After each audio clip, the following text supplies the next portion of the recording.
Anyway, welcome to a brand new game I'm playing for October. It's called The Bottom of the Well. There, we'll lower it some more. So, this is literally the first time I've ever played this game. But I've heard it's kind of a good one. So anyway, yeah, let's begin.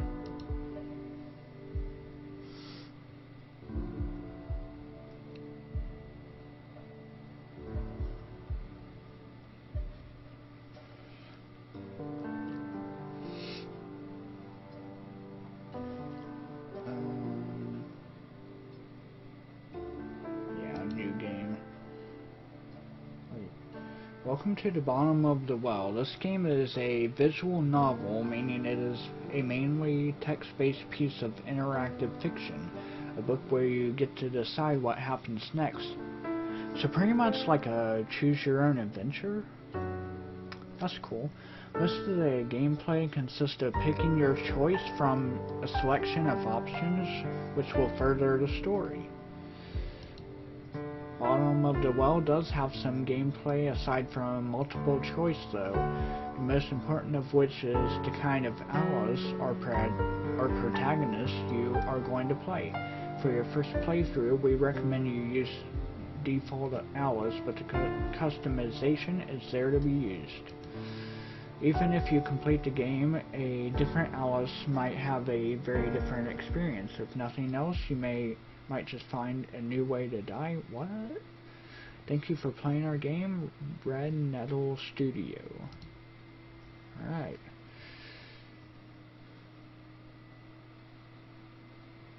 Wait. Oh. I thought my headphones got messed up again because I couldn't hear anything. But the song ended, I should say. Yeah, let's use the default one. The default Alice is capable of finishing the game to its true ending, but not necessarily through all branches. This Alice is career-motivated, friendly, somewhat lazy, a hopeless romantic with no survival skills at all. She makes up for it by being a good organizer. Alright, accept and start. Dream Diary, September 13th, 2015. Today I had the weirdest dream in my life. Morning, eh? Morning. Can I, I guess not. Did you catch the anniversary reading last night? No, well, I tried, but I fell asleep. Listen, about that. You fell asleep? Oh, come on. Alice in Wonderland is like our favorite. Let me finish. Something happened. I was tuning in on my radio. You're such a Luddite? Amazing. I can even watch you online. Shut up. I'm not a Luddite. I just like analog things.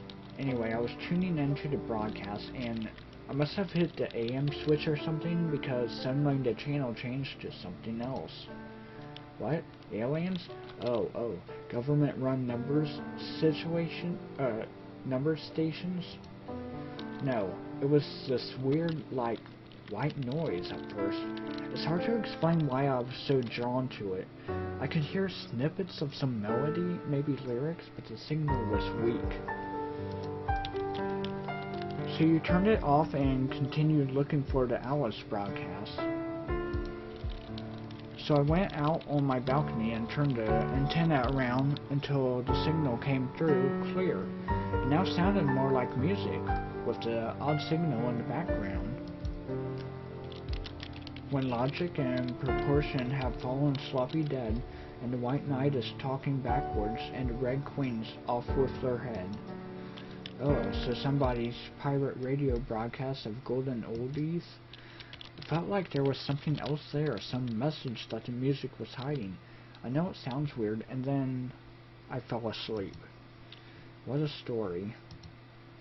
No, hear me out. I dreamed. I didn't know I was dreaming. Do you understand? It was entirely lucid, but like waking up in another world, except I didn't think of it as another world.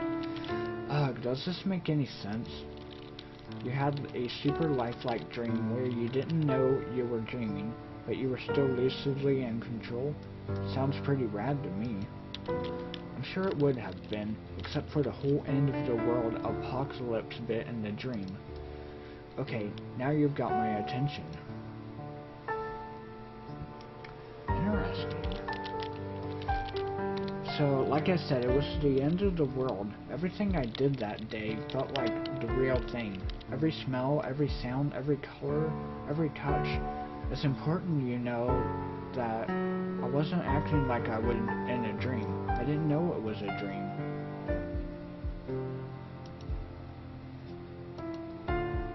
Heavy.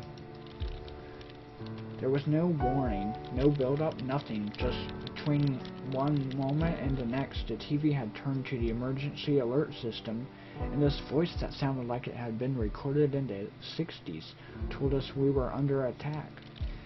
Were you alone?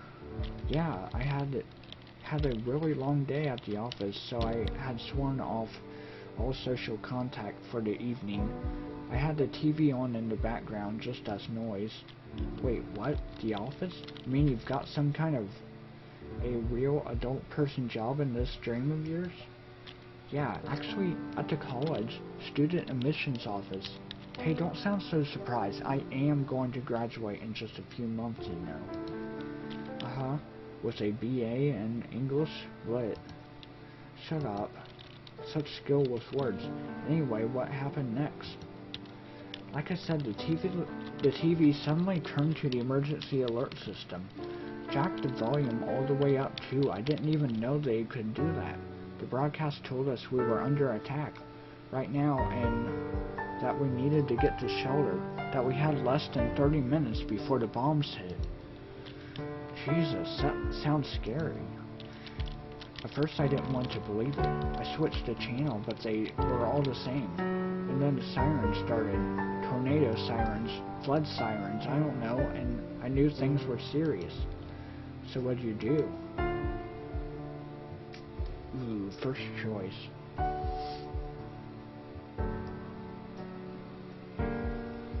Yeah, I'd probably go online to find out what was going on. Didn't you try calling someone, like your parents? Of course I tried, but it was futile. The phone network was completely overworked, but the net still worked fine. So what did you find? The net was still working, but the bandwidth was severely lacking. The major news networks were either down or overloaded, but all the big search engines defaulted to some kind of government site in super simple HTML. That kind of confirmed it really was the real deal. Isn't the net supposed to be some kind of DARPA invention anyway? Wouldn't be surprised if they had some kind of system in place to take it over if need be. Well, they hadn't taken it over. You could still go wherever you wanted. Facebook still worked. Apocalypse-proof servers? Nice. It was insane. I tried to get in touch with my brother. He's the only one who's even gotten an account, but there was no reply. I spammed my aunts and sent an email to my mother, but I don't know. It felt like I needed to find someone right there and then. And a group chat. It was spreading through our social network like wildfire.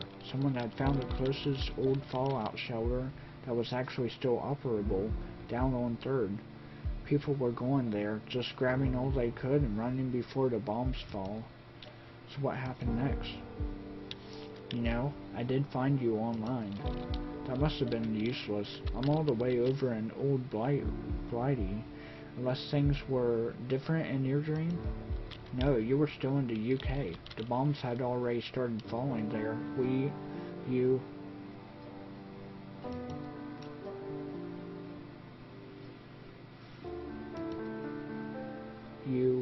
disappeared. There was nothing more to do. It was only a dream, Al. Sure. So then what?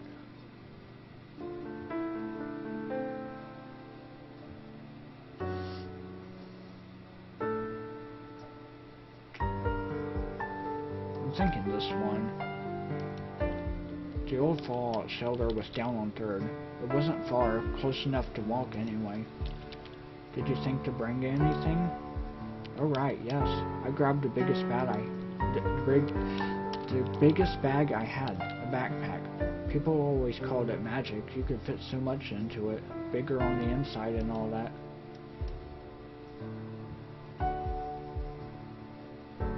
Okay, I got something. So what do I take? Take radio, spare clothes,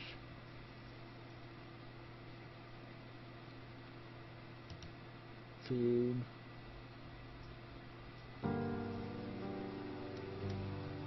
sleeping bag. Wait, I can't take that?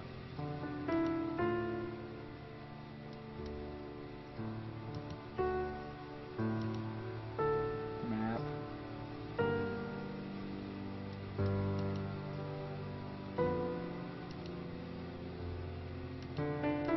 There we go. Well, go on. What was it like? Did you run into trouble? You could say that.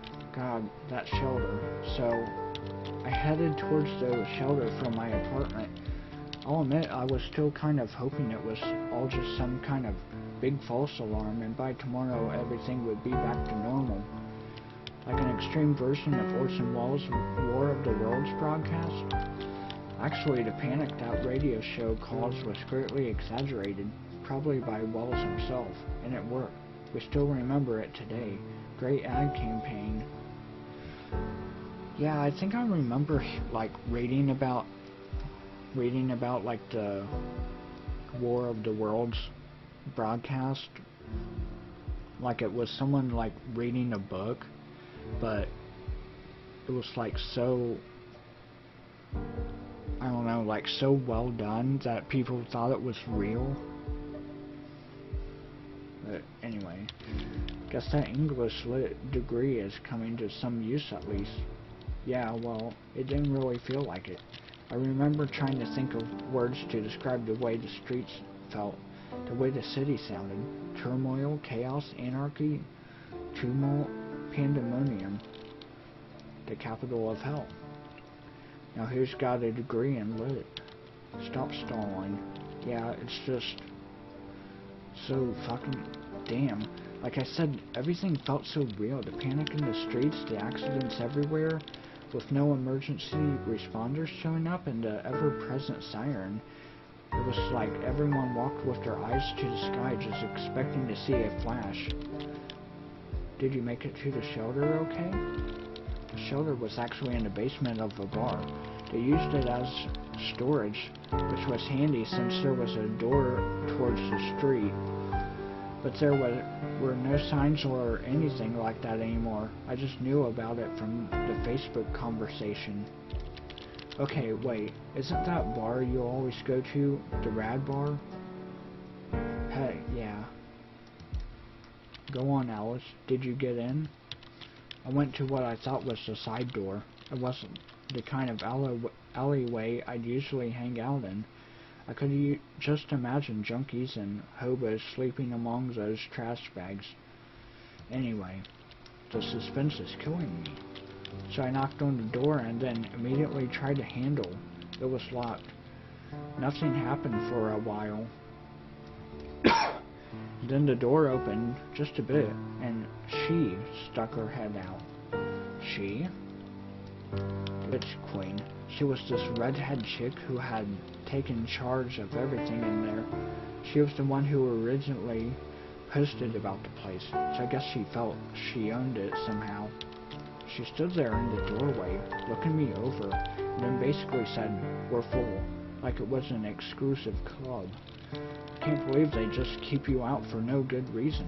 Was it actually full? Not a chance. There was a sign on the door that said capacity 100, There was just no way there was 100 people in there already. I said as much. She didn't reply. I guess she didn't just let it be at that.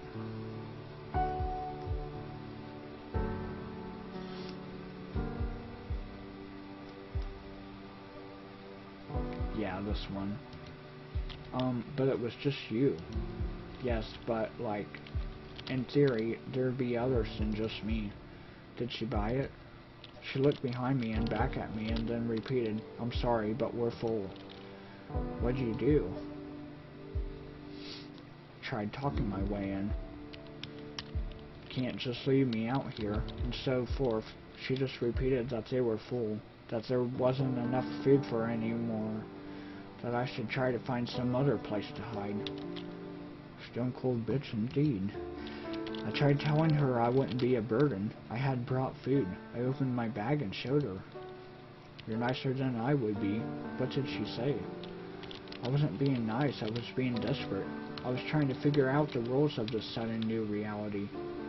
She hesitated, then she said, Alright, but you will have to share. A bribe, huh? How tempting. What was your answer?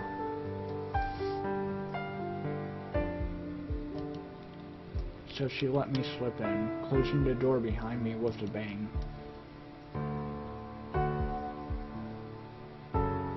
I barely had time to get my bearings before she started taking command again, telling me to hurry up and to empty me bags. Empty your bags? She had some kind of notion she should be in charge of the supplies. And what did you say to that?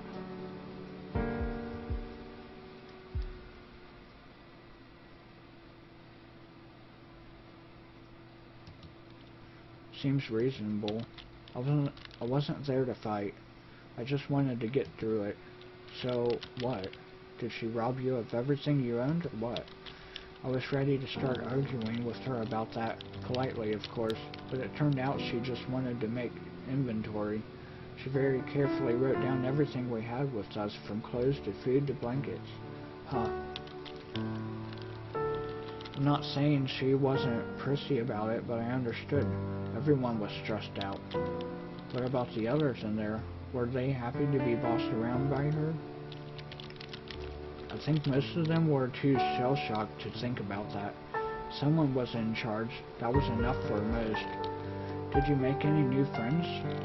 Mainly old friends. I hadn't been the first there. We mingled.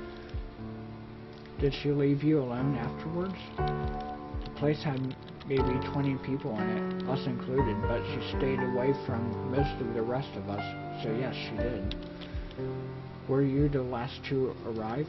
No, soon after us there were some others.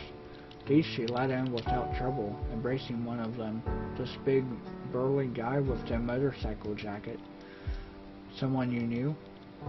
Actually, yes. Ray was his name. He lived pretty close. I mainly knew him for his love for motorcycles. I had no idea he knew the bitch queen, but the place was still empty. Yeah. Soon after, though, there was another knock. This time the bitch queen tried to do the same thing she did with me. What did you do? Oh, man. Brave of you to speak up. What did you say? I tried appealing to her humanity, to her common sense. What else could I do? But she wouldn't listen. She kept repeating we were full to the people outside.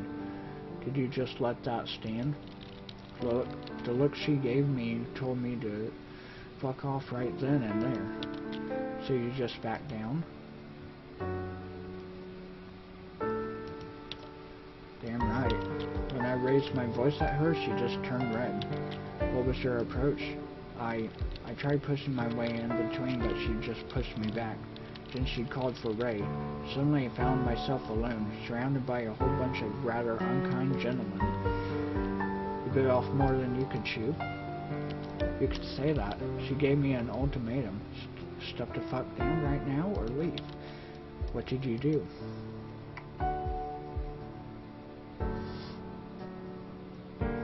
Took what friends I had and left. I stepped back from the door, the sound of it slamming shut still echoing in my ears. It was the sound of desperation. I knew there would be no more opening it. I had to think of something else. What did the others think? They all looked to me for some reason. It was pretty weird. I didn't really think of myself as the leader type. So did you go with them together somewhere else? I was pretty sure they'd follow me, but the thought of me as a leader, I don't know, it scared me. I thought about maybe heading off by myself instead. So, realistically, what were your options?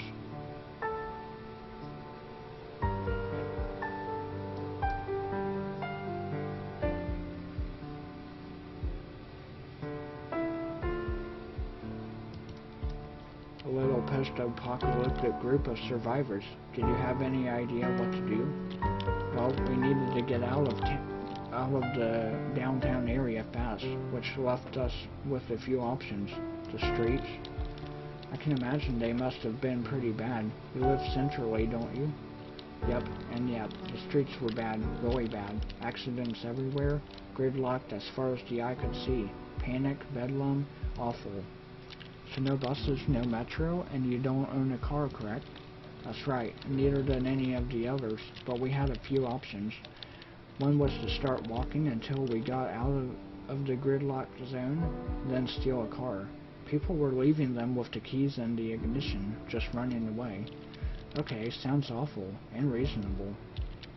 Another would be to try to find a car as soon as possible, and then use it to make a way out of the gridlock. What, like in the action movies? A truck or a bus or something smashing through? Something like that. Right then, so what did you decide to do?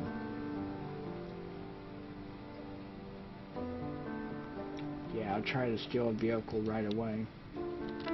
By your description, this seems kind of a bad idea. Well, finding the vehicle was easy, but they had all been abandoned for a good reason.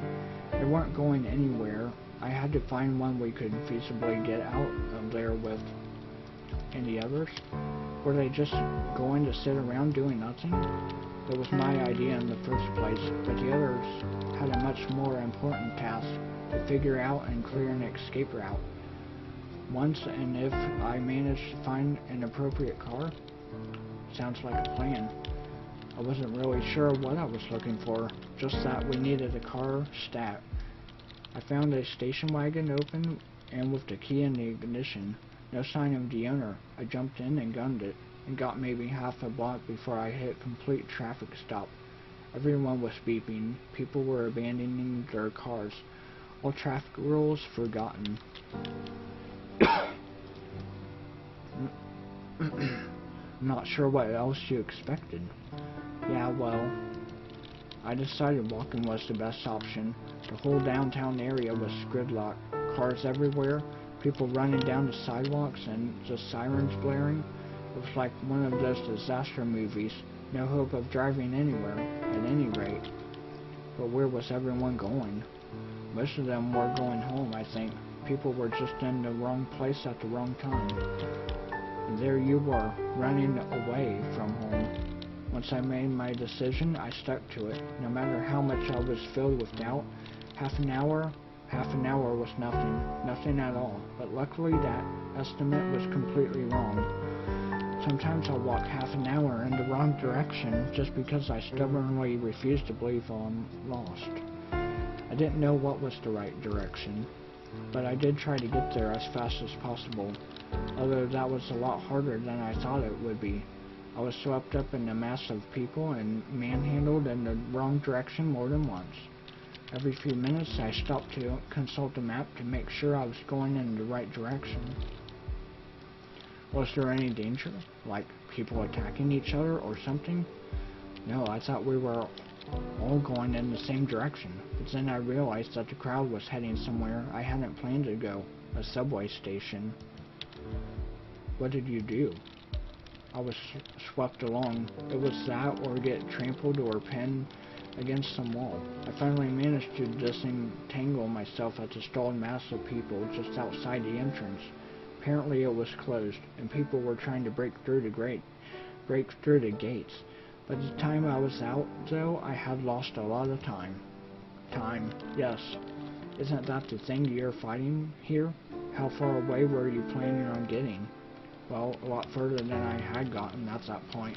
I can practically still see my apartment building, but the crowd was slowly thinning, at least, and I actually saw a vehicle in motion, an ambulance, weaving between stalled cars with the sirens blaring. What did you do?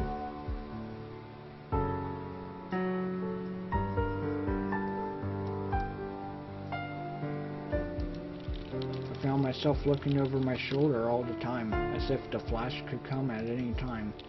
Aren't you supposed to look away from the flash? Well, yeah, but how could I not? Some warning, something. The sirens were pointless. Weren't they supposed to warn when the event is imminent? Now we've been out for at least an hour with no bombs yet. I think I would have just stayed at home, or done just about anything but head out into the open. You do that when you have this dream. I did what I did. So how long did you risk staying out?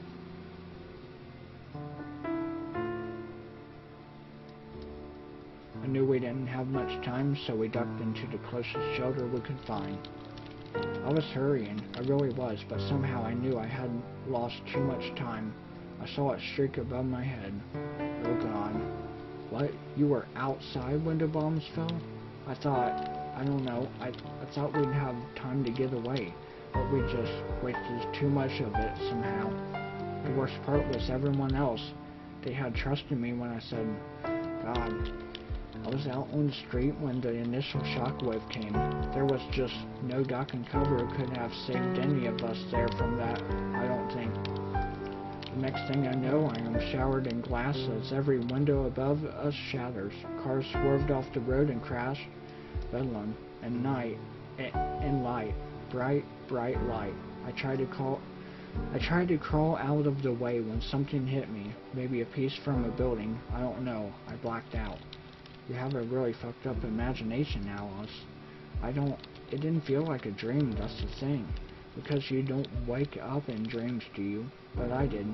Bleeding, alone, out on the street. What did you see?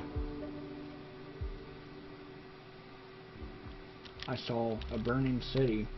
Ash rained down, and downtown, far too close, a mushroom cloud just staring me in the face. It was the end of the world. I just knew that and then, jeez.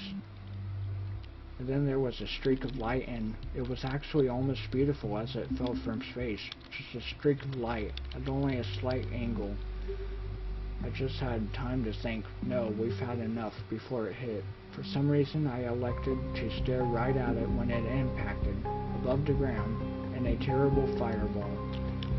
Please tell me the dream ended here. Yeah, I didn't really see it though, but I died, eventually, in the dark.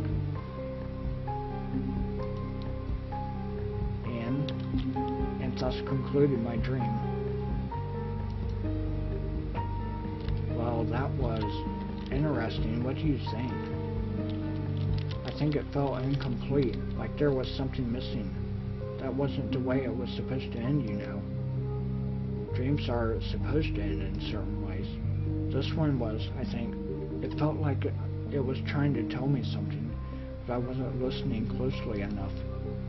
Maybe you can try again next night, see if you hear the same recording. Speaking of, what frequency was this on?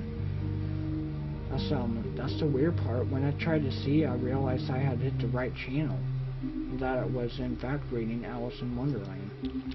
And this isn't exactly some obscure number station frequency on the AM bands. Well, maybe you'll dream it next night again anyway. That's a good thing with dreams. You can always dream them again. And maybe do something different the second time around.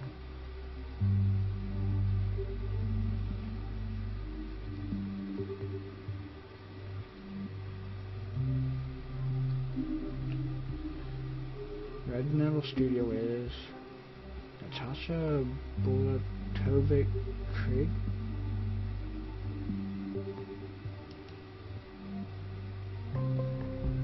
So that was it.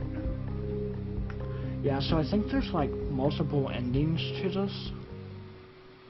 Achievement unlocked, first death, and better prepared 1 out of 5.